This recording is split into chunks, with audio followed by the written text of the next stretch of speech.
Assalamualaikum warahmatullahi wabarakatuh. Perkenalkan, kami dari kelompok 4 akan memaparkan materi yang berjudul penentuan status anak dari perkawinan campuran dalam perspektif hukum perdata internasional. Sebelumnya, izinkan kami untuk memperkenalkan diri. Perkenalkan, nama saya Yohana, serta rekan saya ada Anfa, Irma, Wika, Alia, Aura, Dimas, Tegar, Syada, dan Siska. Yang pertama, saya akan memaparkan pendahuluan terlebih dahulu. Jadi, perkawinan campuran adalah pernikahan antara warga negara Indonesia dan warga negara asing yang tunduk pada hukum yang berbeda, sebagaimana sudah diatur dalam pasal 57 Undang-Undang Nomor 1 Tahun 1974. Nah, fenomena ini semakin umum seiring meningkatnya mobilitas global dan hubungan antar negara.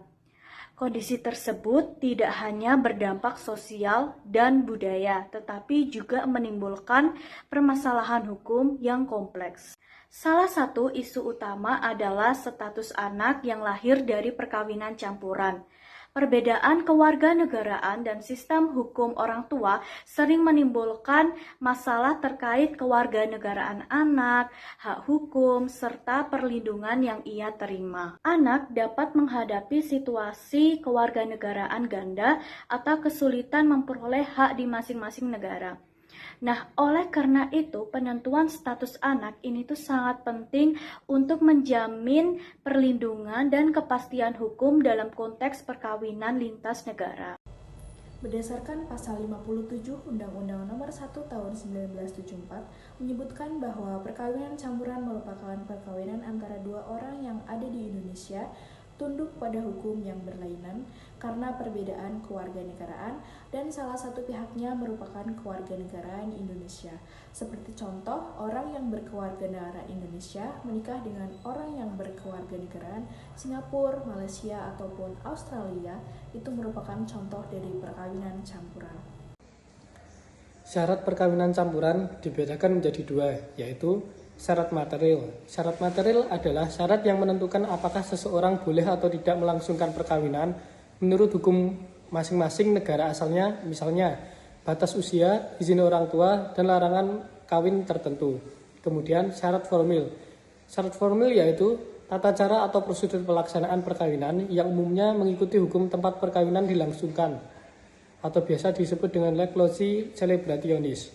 Kemudian perkawinan campuran dilakukan sesuai dengan ketentuan pasal 57 sampai 62 Undang-Undang Nomor 1 Tahun 1974 tentang perkawinan yang mensyaratkan bahwa perkawinan harus sah menurut hukum masing-masing agama dan juga dicatat oleh negara. Prosedurnya dimulai dengan pengurus surat keterangan belum nikah, izin dari kedutaan dan dokumen identitas kedua pihak. Setelah itu, perkawinan dapat dilangsungkan di Indonesia atau di luar negeri, asalkan sesuai dengan hukum tempat perkawinan itu dilakukan dan kemudian didaftarkan di kantor catatan sipil jika di Indonesia atau dilaporkan ke KBRI jika berada di luar negeri. Permasalahan hukum pada perkawinan campuran antar negara. Yang pertama, status dan keabsahan perkawinan. Perbedaan hukum agama dan pencatatan antar negara dengan risiko perkawinan tidak diakui salah satu negara. Yang kedua, kewarganegaraan. Anak bisa memiliki dua kewarganegaraan atau tanpa kewarganegaraan, tetapi Undang-Undang Nomor 12 Tahun 2006 mengatur bahwa kewarganegaraan ganda terbatas sampai usia 18 tahun. Yang ketiga, harta perkawinan. WNI, WNA wajib buat perjanjian pisah harta. Jika tanpa perjanjian, hak atas tanah bisa gugur menurut Undang-Undang Nomor 5 Tahun 1960. Yang keempat, hak anak. Masalah pengakuan, kewarganegaraan, dan hak waris perlu pencatatan kelahiran di Perwakilan Republik Indonesia. Yang kelima, perceraian dan akibat hukumnya. Hukum mana yang berlaku? Indonesia atau negara asing? Dan jika putusan luar negeri, perlu pengesahan di Indonesia. Yang keenam, izin tinggal dan imigrasi. Pasangan asing wajib punya KITAS atau KITAP Dan jika izin habis, maka status tinggal tidak sah. Yang ketujuh, warisan dan kepemilikan aset. WNA tidak bisa mewarisi tanah hak milik dan dengan solusi jual atau alih hak sesuai hukum Indonesia. Perkawinan campuran atau pernikahan antar warga negara Indonesia dan warga negara asing semakin umum terjadi. Tapi tahukah Anda bahwa pernikahan ini memiliki perlindungan hukum khusus untuk diketahui? Yang pertama, kita akan membahas tentang perlindungan izin tinggal bagi pasangan campuran. Berdasarkan peraturan pemerintah nomor 103 tahun 2015, WNA yang menikah dengan WNI memiliki hak untuk memperoleh izin tinggal terbatas atau ITAS yang dapat diperpanjang dan berpotensi menjadi izin tinggal tetap atau ITAP. Hal ini memberikan kepastian hukum bagi warga negara asing dalam status tinggal di Indonesia. Lalu yang kedua, menurut Undang-Undang Nomor 12 Tahun 2006 tentang Kewarganegaraan Republik Indonesia, warga negara Indonesia yang menikah dengan warga negara asing tidak akan kehilangan kewarganegaraannya. Hal ini menjamin bahwa pernikahan dengan orang asing tidak akan merugikan status kewarganegaraan warga negara Indonesia, menjaga hak sipil dan sosial mereka. Selanjutnya, pada pasal 29 Undang-Undang Perkawinan dan Putusan Mahkamah Konstitusi Nomor 69/PUU-8/2015 memperbolehkan pasangan membuat perjanjian perkawinan baik sebelum maupun setelah pernikahan. Perjanjian ini berguna untuk mengatur pemisahan harta masing-masing pihak agar tidak menjadi harta bersama, sehingga memberi perlindungan hukum atas kepemilikan dan pengelolaan harta dalam perkawinan campuran. Dan yang terakhir, Peraturan Pemerintah Nomor 103 Tahun 2015 juga mengatur bahwa warga negara Indonesia dalam perkawinan campuran berhak atas tanah dan properti sebagaimana warga negara Indonesia lainnya, asalkan harta tersebut bukan termasuk harta bersama tanpa perjanjian pemisahan harta. Dalam hal waris, hak waris dan pengelolaan warisan diatur sesuai dengan hukum yang berlaku dengan perlindungan hak tinggal di Indonesia bagi pasangan warga negara asing. Jadi, dapat disimpulkan bahwa perkawinan campuran di Indonesia dapat perlindungan hukum yang jelas untuk menjaga status kewarganegaraannya, hak tinggal, hak harta, dan hak waris. Melalui perjanjian perkawinan, pasangan dapat mengatur perlindungan harta mereka secara legal, sedangkan mekanisme ITAS dan ITAP menjamin kepastian status tinggal warga negara asing di Indonesia. Status anak hasil perkawinan campuran. Di Indonesia, seorang anak hasil dari perkawinan campuran statusnya jika didasarkan pada peraturan yang lama, yaitu Undang-Undang Nomor 62 Tahun 1958 dengan sistem single citizenship di mana anak tersebut akan ikut status dari ayahnya. Jadi, kalau ayahnya adalah seorang WNA, anak tersebut juga akan berkewarganegaraan asing. Plus sebaliknya, jika ayahnya adalah seorang WNI, anaknya juga akan menjadi seorang warga negara Indonesia. Namun, sistem tersebut dianggap merepotkan karena apabila anak tersebut berstatus sebagai warga negara asing dan tinggal di Indonesia, diperlukan dokumen pendukung seperti izin tinggal dan juga paspor, di mana pembuatannya itu memerlukan waktu dan biaya yang besar. Peraturan tersebut sudah tidak berlaku dan dicabut dengan adanya peraturan yang baru, yaitu Undang-Undang Nomor 12 Tahun 2006 tentang Kewarganegaraan. Adanya peraturan baru tersebut memberi kesempatan pada anak hasil dari perkawinan campuran untuk memiliki dua kewarganegaraan atau kewarganegaraan ganda secara terbatas sampai dengan usia 18 tahun. Kenapa usia 18 tahun? Karena pada usia tersebut anak dianggap sudah mampu untuk mengambil keputusan dan siap bertanggung jawab atas pilihan yang sudah ditentukan oleh dirinya. Pembaharuan tersebut menyeimbangkan antara kepentingan individu dan juga kedaulatan negara. Adanya pembaharuan tersebut memunculkan masalah baru, yaitu berkaitan dengan yurisdiksi mana yang berlaku. Berdasarkan prinsip habitual residence, yaitu yurisdiksi negara tempat dari anak tersebut bertempat tinggal secara tetaplah yang berlaku dan dapat dikenakan pada anak tersebut. Berkaitan dengan status pewarisan anak hasil perkawinan campuran, apabila anak tersebut sudah berusia 18 tahun dan memilih menjadi warga negara Indonesia, maka anak tersebut tunduk pada hukum waris yang berlaku di Indonesia.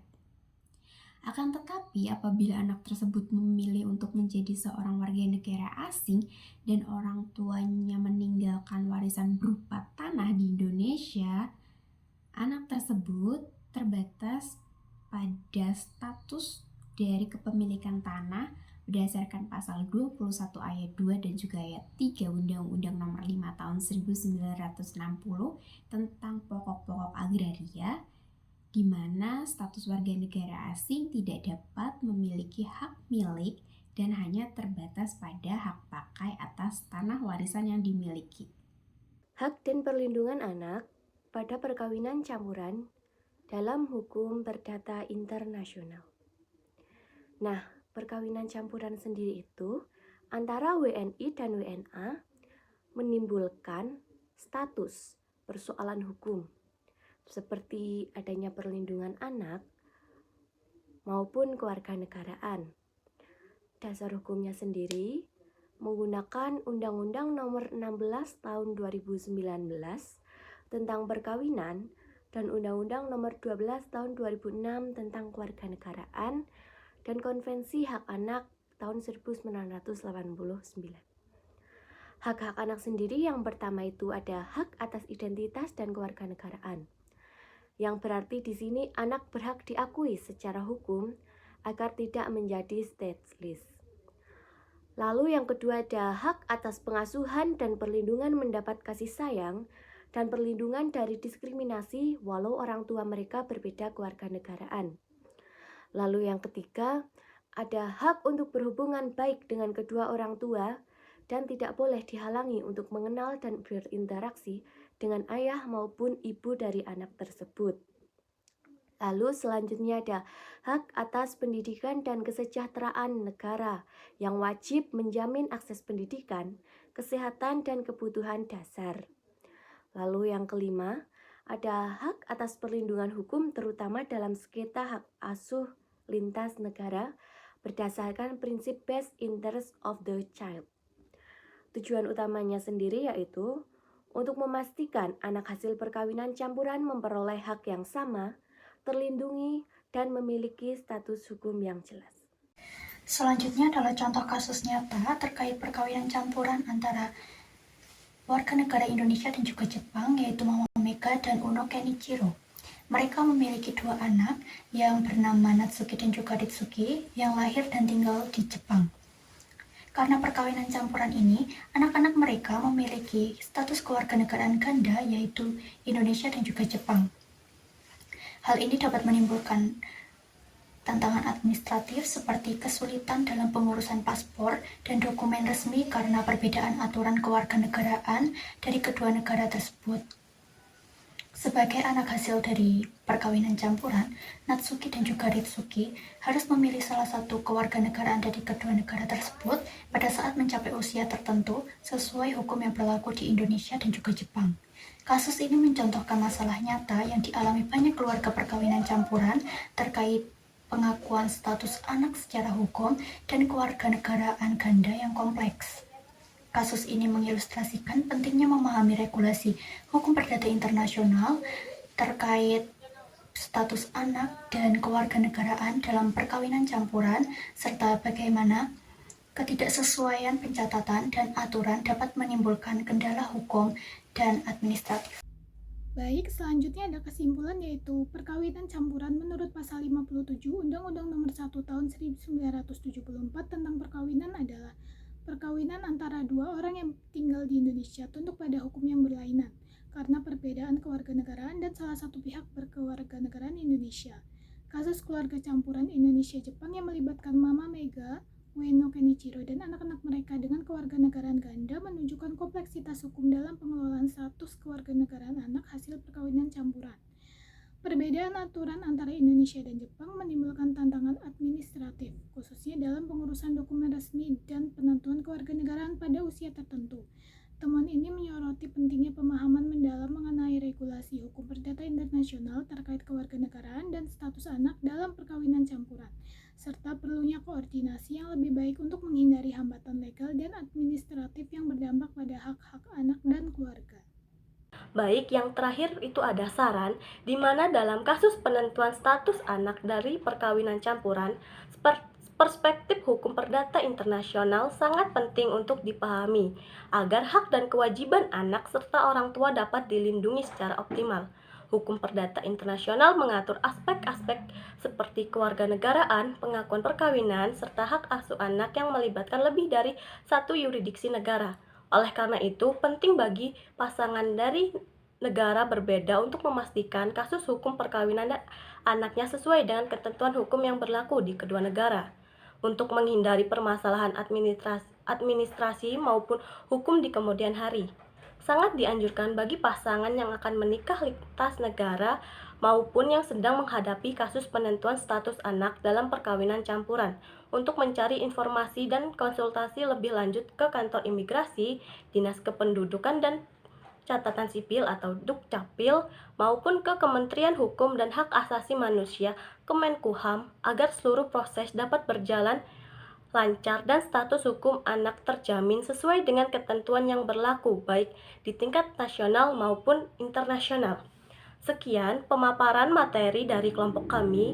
Kami mohon maaf bila ada salah kata dalam penyampaiannya. Terima kasih atas perhatiannya.